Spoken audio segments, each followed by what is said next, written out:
ಪರಲೋಕದವುಗಳ ಕಡೆಗೆ ನೋಡುವಂತೆ ನಿಮ್ಮ ಆತ್ಮವನ್ನು ವಾಕ್ಯದಲ್ಲಿ ಬಲಪಡಿಸುವ ಅನುದಿನದ ಧ್ಯಾನ. ಇಂದಿನ ಧ್ಯಾನದ ಶೀರ್ಷಿಕೆ ಆಲಿಸುವುದರೊಂದಿಗೆ ನಂಬಿಕೆಯನ್ನು ಸೇರಿಸಿರಿ. ಈ ದಿನದ ಸತ್ಯವೇದದ ವಾಕ್ಯ, ಅವರಿಗೆ ಶುಭವರ್ತಮಾನವು ಸಾರೋಣವಾದಂತೆಯೇ ನಮಗೂ ಸಾರೋಣವಾಯಿತು. ಆದರೆ ಆ ಕಾಲದಲ್ಲಿ ಕೇಳಿದವರು ನಂಬದೆ ಹೋದ ಕಾರಣ ಆ ವಾಕ್ಯದಿಂದ ಅವರಿಗೆ ಪ್ರಯೋಜನವಾಗಲಿಲ್ಲ. ಇಬ್ರಿಯರಿಗೆ ಬರೆದ ಪತ್ರಿಕೆ 4ನೇ ಅಧ್ಯಾಯ 2ನೇ ವಚನ. ಜೀವನವು ಒಂದು ಪರಿಶುದ್ಧವಾದ ನಂಬಿಕೆಯಾಗಿದೆ. ಮೇಲಿನ ಮನೆಗೆ ನಾವು ಸಿದ್ಧರಾಗುವಂತೆ ಈ ಸಮಯವನ್ನು ನಮಗೆ ಕ್ರಿಸ್ತನು ಕೊಟ್ಟಿದ್ದಾನೆ. ಕೊಟ್ಟಿರುವ ಈ ಕೃಪೆಯ ಕಾಲದಲ್ಲಿ ಮಾನವ ಕಾರ್ಯಭಾರಿಯು ಹೇಗೆ ಜೀವಿಸುತ್ತಾನೋ ಅದರ ಅನುಗುಣವಾಗಿ ತಾನೇ ಸರ್ವ ನ್ಯಾಯಾಧಿಪತಿಯಾದವನು ತೀರ್ಪನ್ನು ಕೊಡುತ್ತಾನೆ. ದೇವರಿಗೆ ಒಪ್ಪಿಗೆಯಾಗಿರುವ ಪ್ರೀತಿಯಿಂದ ಕೆಲಸ ಮಾಡುವ ನಂಬಿಕೆ ಮತ್ತು ಆತ್ಮವನ್ನು ಶುದ್ಧೀಕರಿಸುವ ನಂಬಿಕೆಯನ್ನು ಅಭ್ಯಾಸಿಸುವ ಅಗತ್ಯತೆಯನ್ನು ನಾವು ಅರಿತುಕೊಳ್ಳಬೇಕು. ವಾಕ್ಯವನ್ನು ಎಷ್ಟೇ ಪ್ರಭಾವಶಾಲಿಯಾದ ರೀತಿಯಲ್ಲಿ ಪ್ರಸ್ತುತಪಡಿಸಿದರೂ ಆ ವಾಕ್ಯದ ಮೇಲೆ ನಂಬಿಕೆ ಇಲ್ಲದಿದ್ದರೆ ಆ ವಾಕ್ಯವನ್ನು ಕೇಳಿಸಿಕೊಂಡ ಮಾತ್ರಕ್ಕೆ ಪ್ರಯೋಜನ ಸಿಗುವುದು ಅಸಾಧ್ಯ.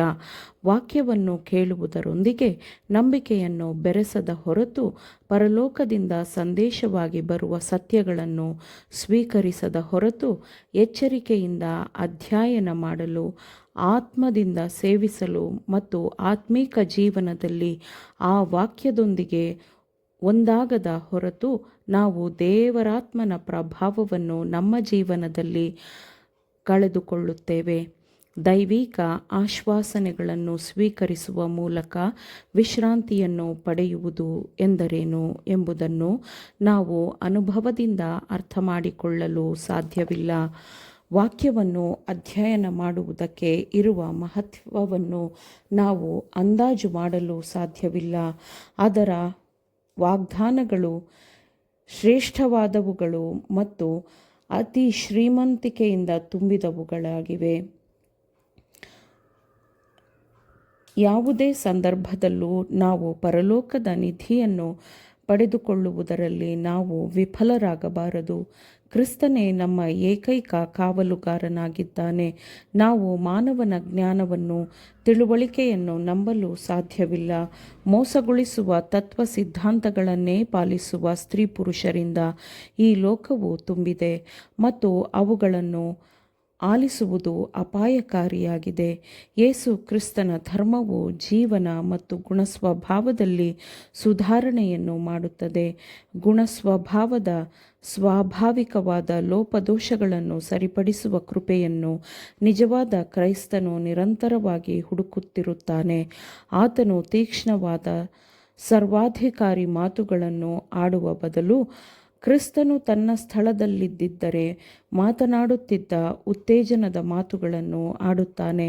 ತನ್ನನ್ನು ಹೊಗಳುವ ಮತ್ತು ತನ್ನ ಜ್ಞಾನವನ್ನು ಉನ್ನತೀಕರಿಸುವ ಕೆಲವರಿಗೆ ಮಾತ್ರವಲ್ಲದೆ ಎಲ್ಲರಿಗೂ ಅವನು ದಯೆಯನ್ನು ತೋರಿಸುತ್ತಾನೆ. ಕ್ರಿಸ್ತನ ಜೀವನದಲ್ಲಿ ಪ್ರಕಟವಾದ ಶುದ್ಧತೆ ಮತ್ತು ನಿರ್ಮಲತೆಯು ನಿಜವಾದ ಕ್ರೈಸ್ತೀಯ ಜೀವನದಲ್ಲೂ ಪ್ರಕಟವಾಗುತ್ತದೆ. ಕ್ರೈಸ್ತರು ಈ ಲೋಕದಲ್ಲಿ ಬೆಳಕನ್ನು ಪಸರಿಸುವವರಾಗಬೇಕು. ಪಾಪ ಮತ್ತು ಅಪರಾಧದ ಕತ್ತಲೆಯ ನಡುವೆ ಪ್ರಕಾಶಿಸಬೇಕು. ಸೈತಾನನನ್ನೇ ತಮ್ಮ ನಾಯಕನಾಗಿ ಒಪ್ಪಿಕೊಳ್ಳುವ ಈ ಲೋಕರಾಜ್ಯದ ಪ್ರಭುತ್ವಗಳು ಮತ್ತು ಬಲಗಳನ್ನು ಅವರು ನಿರಂತರವಾಗಿ ಎದುರಿಸಬೇಕಿದೆ. ಶಿಲುಬೆಯನ್ನು ಹೊತ್ತ ಕ್ರಿಸ್ತನನ್ನು ಹಿಂಬಾಲಿಸುವವರು ಮತ್ತು ಸ್ವಾರ್ಥತ್ಯಾಗದ ಮಾದರಿಯ ಕ್ರಿಸ್ತನನ್ನು ಸ್ವೀಕರಿಸುವವರು ದೇವರ ಮಕ್ಕಳಾಗುತ್ತಾರೆ.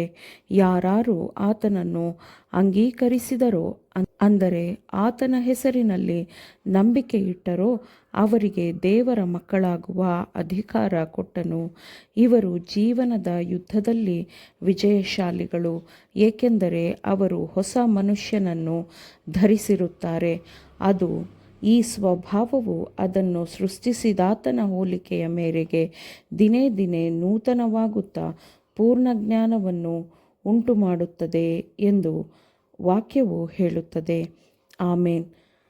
ದೇವರ ವಾಕ್ಯಗಳನ್ನು ಶ್ರದ್ಧೆಯಿಂದ ಆಲಿಸುವುದು ಮಾತ್ರವೇ ಆಗಿರದೆ ಪಾಲಿಸುವವರೂ ಆಗಬೇಕೆಂದು ನಿಮ್ಮನ್ನು ಉತ್ತೇಜಿಸುತ್ತೇನೆ.